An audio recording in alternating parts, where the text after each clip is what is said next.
John Flansburgh, welcome to Australian Musician. It's great to be on Australian Musician. Is this a magazine or a podcast or a radio show? It's an online magazine. We used to be in print. Uh-huh. Been online for about 10 years now. Yeah, that sounds great. Yeah. So last time I was writing something about you was after your car accident a couple of years ago. Any ongoing issues? How you doing? It was pretty weird, but it's really hard to sum up.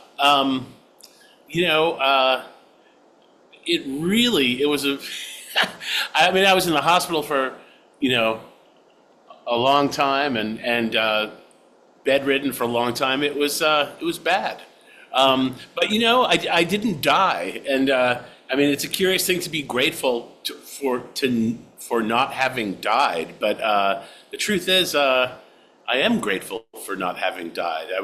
While I was in the hospital, I was in the trauma center in the hospital, and people around me did die. So all I could think of was like, why am I here and why am I being put through this? But I'm here. I survived. Yeah. Do you have a better appreciation of ribs now and the function? I have absolutely diminished ribs. It's and an ever expanding liver. I highly recommend that no one drive drunk. I'm still kind of pissed off that the guy who hit me has not been in any way reprimanded for his acts. But that's how it goes, I guess. Anyway, you're coming back to Australia, which is the main thing. You're playing the Flood album in full. Yep. That album came out in 1990, was the grunge era. You guys seem to be oblivious to what's going on around you musically. You don't feel the need to dabble in the musical trends of the day. Well, I mean, that's probably true. I think we were very ambitious when we started stylistically, and we've kind of stuck to a very personal set of ideas. But I feel like we've evolved a fair amount as a band, and certainly the technology around what we do has evolved tremendously. I mean, we work with. We have an 8-piece band now, so it's a very musical expression on stage and in recording. So it's much more lively and kind of it's not so it's not as fragile as when we started, I guess. Yeah. When you first decided you would play this album in full, did you have to go back and relearn songs or refine sounds? We did. There are songs that we've the whole thing of doing full albums is a little bit precious as far as I'm concerned. Like I think I don't like hearing bands do I don't like hearing a band doing like the reggae version of their hit any more than anybody else does. But at the same time, I think it's important to not do something like what we're embarking on as if it's music under glass. I think, one thing we're not doing typically is we're not doing the album in sequence. We're doing a full evening of music. We're doing a 2-hour show. Flood is only 40 minutes long, so most of the show is drawn from other places, and we keep it interesting for ourselves. I mean, it's like I was just realizing the other day that we actually have essentially 3 different arrangements of Istanbul in our in our repertoire, and we actually change them from night to night. Like we do a duo version of the song that has its own very hard left turn in the middle of it. That's like an improvisational thing. We do this sort of rave up version of it that's like a 10-minute long extravaganza with with the horn players doing all sorts of very specific arranged things. And then there's sort of like a kind of like the festival version of the song, which is just like a more straight up, kind of like the album version. So it's you know, we changed it up even though the people in front of us won't know that we're changing it up. We're changing it up for ourselves. And I think, you know, keeping the show interesting for the musicians on stage is as important a thing to work out as it is to, you know, it's hard to put on a good show, but there are levels to it, and I think keeping it musically challenging is actually is important too. Yeah. So in general, how many songs would you rehearse up for a tour? How many songs potentially could you play?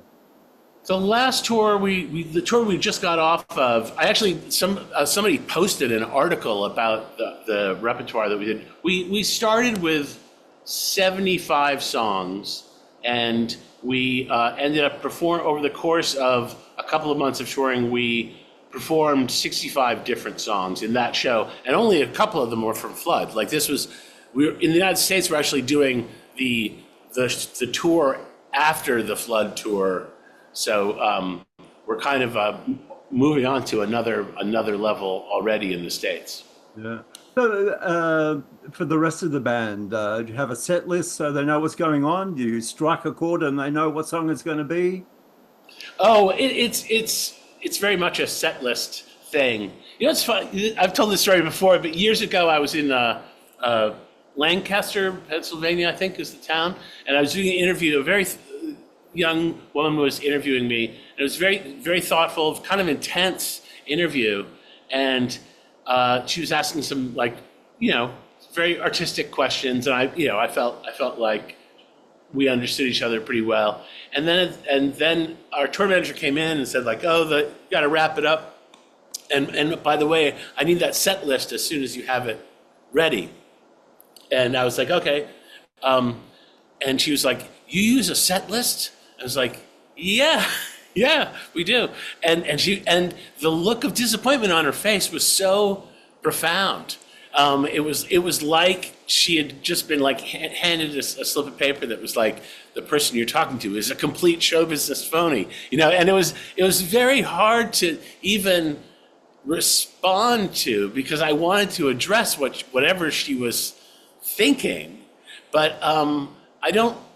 You know, everyone has a different experience, and I guess I can imagine if you're deeply into the Grateful Dead or deeply into jam bands, or, you know, something where everything is very fluid, that something like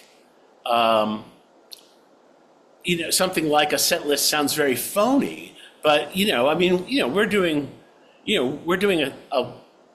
we're performing 30 songs in the show. I think I don't know how you would organize it without a set list, but obviously some people think there are ways to do it. You know, and also, like, you know, we have lights, there's videos, there's all sorts of things that kind of drag you into the world of organization, you know. Yeah, I've been to concerts where a band has played the same song twice without realizing it. Oh, wow, that's tough. Well, although, you know, I remember years ago, I saw the band Haircut 100, who presented themselves. I realized, I was told soon afterwards, did this thing that is kind of a grand tradition, and maybe you've experienced this, but in the 60s and 70s, evidently, if you were like a pop act, you'd be, you know, often you'd be called on to do a 20-minute or 25-minute show on a bill with other bands.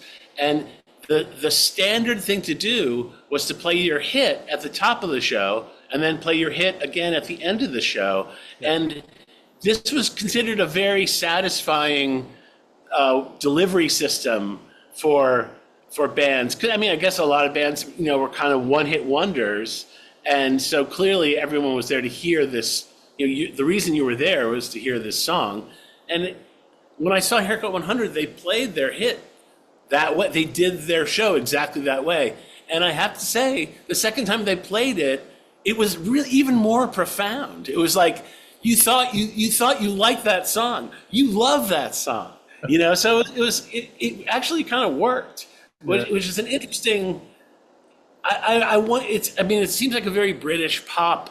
Give the people what they, give it up for the audience. Like play along to our. There are things about British pop sensibilities that are very different than U.S. sensibilities, and it seems like a good illustration of it. Yeah.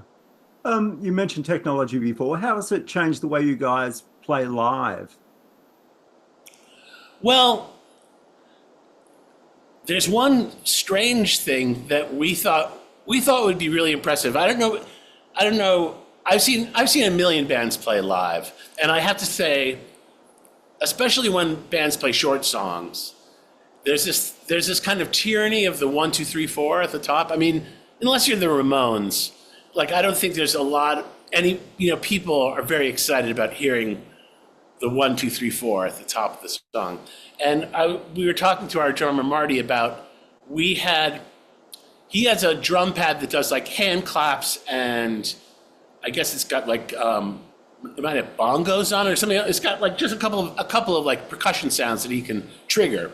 And we were wondering if we could actually devise a way to have the 1, 2, 3, 4s in our in-ears. And we figured it out, and we figured out how to do it. And now, we don't have any songs in the show that start with an audible 1, 2, 3, 4. We all just start as if we all know exactly how the song's going to start. And we thought, oh, this is gonna really dazzle some. There are going to be some musicians in the audience who are like, do these guys have ESP? Are they just that well rehearsed that they can just hit it, with no count offs ever?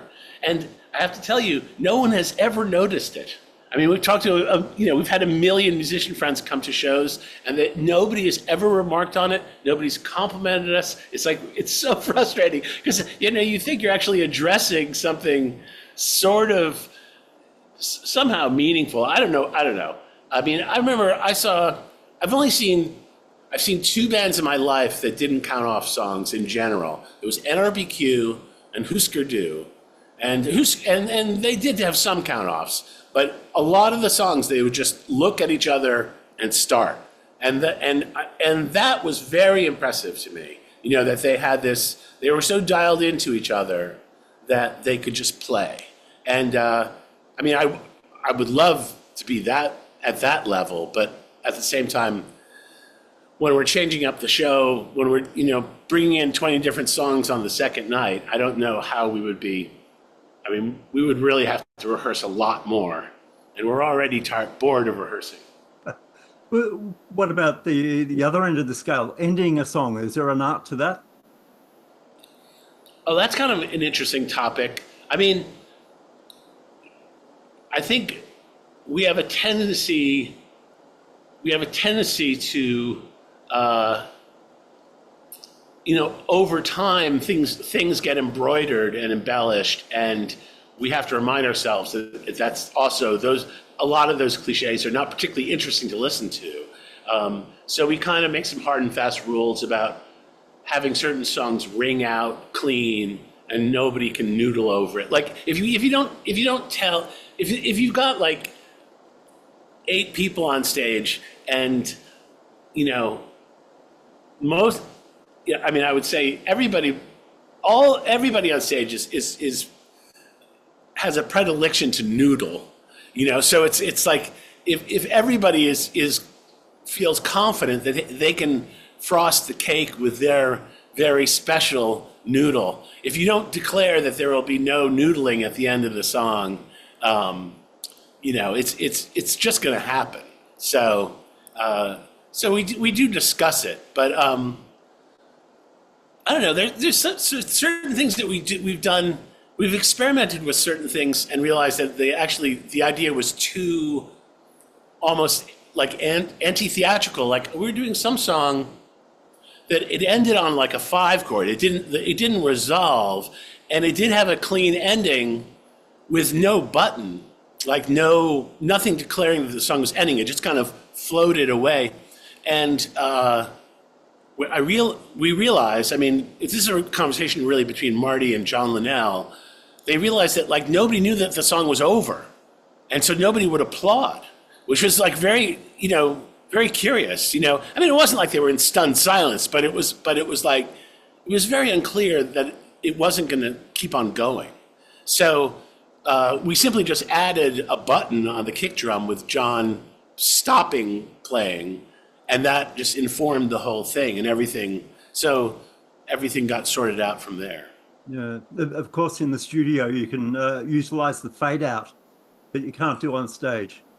We have recorded, 20 something albums, and I don't know how many songs we have that actually fade out, but I think it's probably less than a dozen.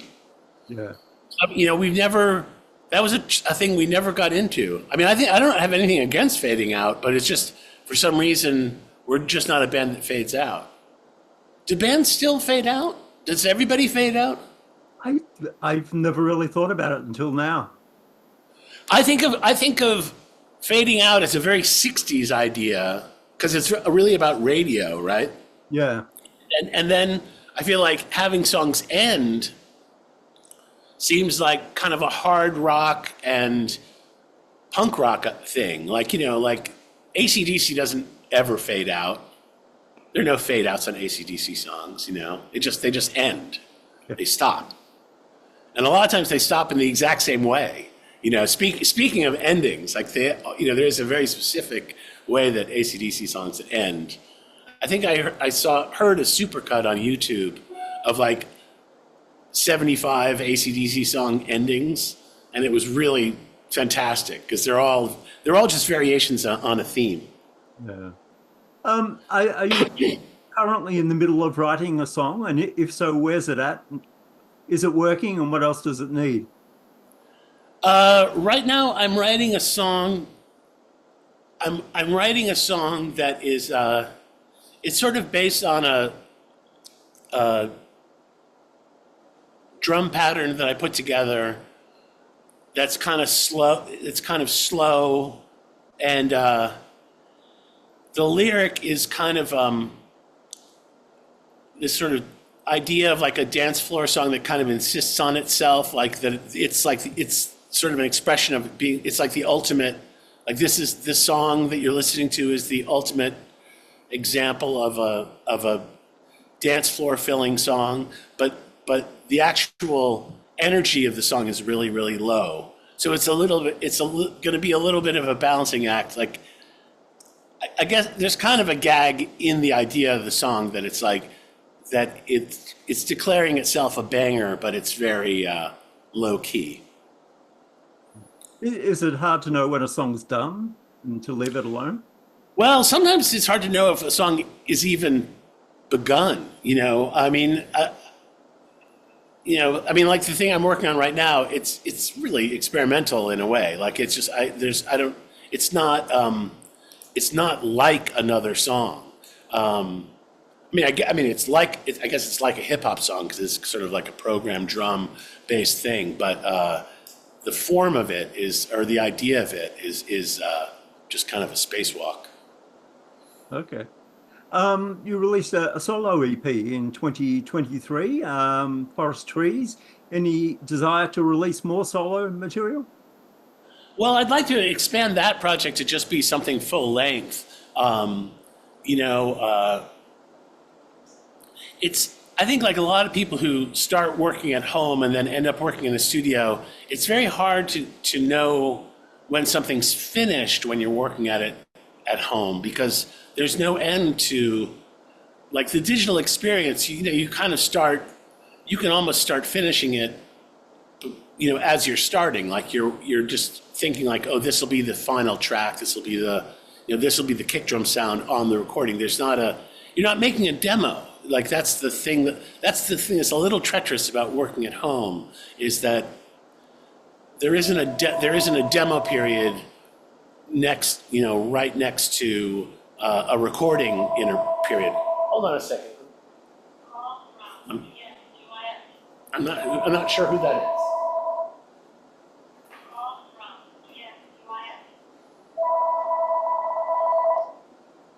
I have no idea who that is. My mom is 93 years old, so when the phone rings, I have to get it. You'll be in Scotland on the day of the US presidential election. Did you plan to be as far away as possible? Well, hold on a second. Hello? Yes. Okay, can you hold on? Are you outside? I'll be there in 1 second. Thank you. I have a washing machine being delivered. I'll be back in 1 second.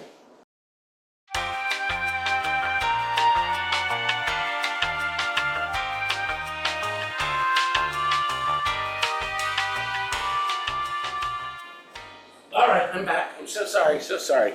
That's okay. So sorry. Um, Okay. I'll ask you a different question. We'll need to finish up so you can get on to your next one. You've been to Australia many times before. What are you looking forward to most this time around? Well, what's great is that we've, a ton of these shows sold out really quickly. So we're doing multiple night stands in a bunch of cities. So we'll actually be able to wake up where we were the night before and hopefully get some, touristic activities in, like, get to some museums and see some cultural stuff because, usually, at least for the last 30 years, it's just been one night stands and, we just roll to the next place and it's just like wham, bam kind of activity. Yeah. So I'm really looking forward to kind of having a more well-rounded experience. Yeah. Well, we look forward to seeing the band down here very soon, and I'll let you get to the washing.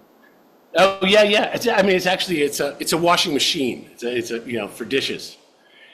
Oh, okay. It's ridiculous. It's hard to keep up with this stuff. Thank you so much for your time. I really appreciate it. I hope that was of interest. It was great, man. Okay. All right. Cheers. Bye. Bye.